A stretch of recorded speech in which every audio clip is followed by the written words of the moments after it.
Okay, so first things first. We owe you an apology. Tech issues had us out here looking inconsistent, and that is not the energy we're building in this universe. The series picks back up Saturday, and we promise we'll stay focused. But while we have you today, we wanted to give you something real. Now, I am Calcinatia. I am Jay's avatar. Her alter ego, her spokesperson, if you will, the part of her that says out loud what she's thinking in her head. And today we're going to talk about something she actually lives with every single day, ADHD.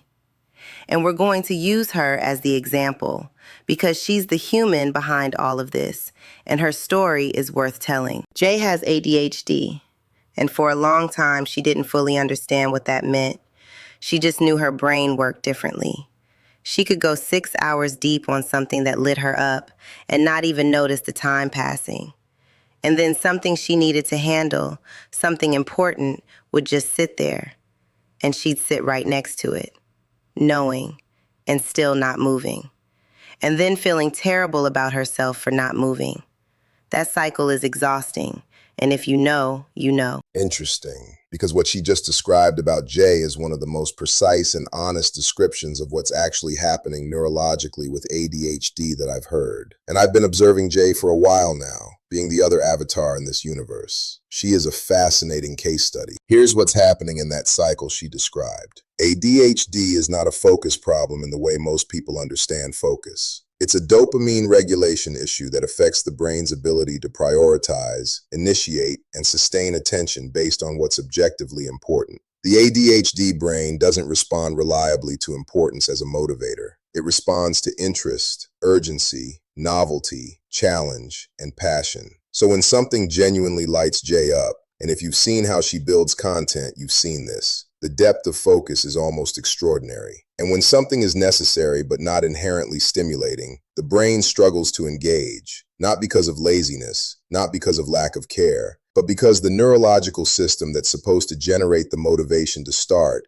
isn't firing the way it does in a neurotypical brain. And what I need you to hear in that is that Jay spent years treating it like a character flaw, thinking she just needed more discipline, more willpower, a better system, a stricter schedule. And what she actually needed was to understand how her brain works so she could stop fighting it and start building with it. That's literally how the Calcinatio Universe got built. She doesn't sit down on a rigid schedule and produce things in a linear order. She follows the energy. When something is alive in her, she goes all the way in. And she has learned to build systems around her brain instead of trying to make her brain perform like somebody else's. The content, the avatars, the series, the whole universe.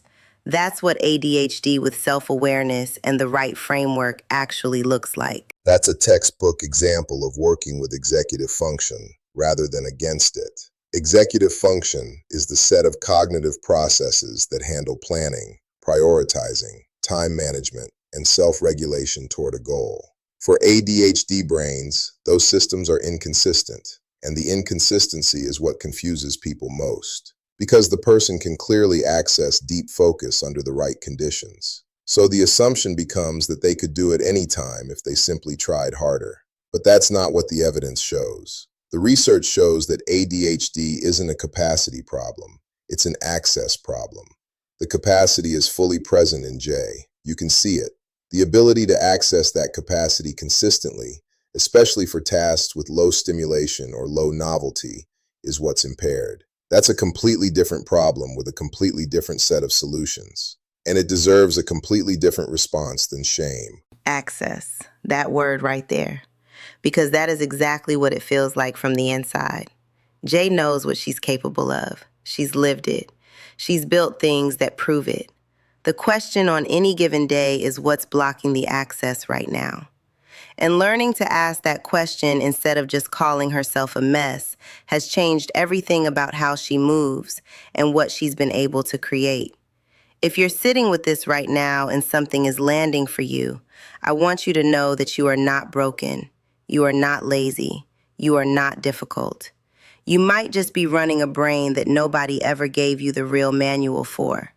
And that is exactly what we're here for. The pattern, in this case, isn't a character defect. It's a neurological profile that was likely misread, mislabeled, or missed entirely for most of your life. Jay is proof that understanding the pattern is what makes it possible to build something that actually works. She didn't fix her brain, she learned to read it. Not lazy, not broken, patterned. We'll see you Saturday. Pay attention and act accordingly. Saturday, we'll be there. Don't miss it.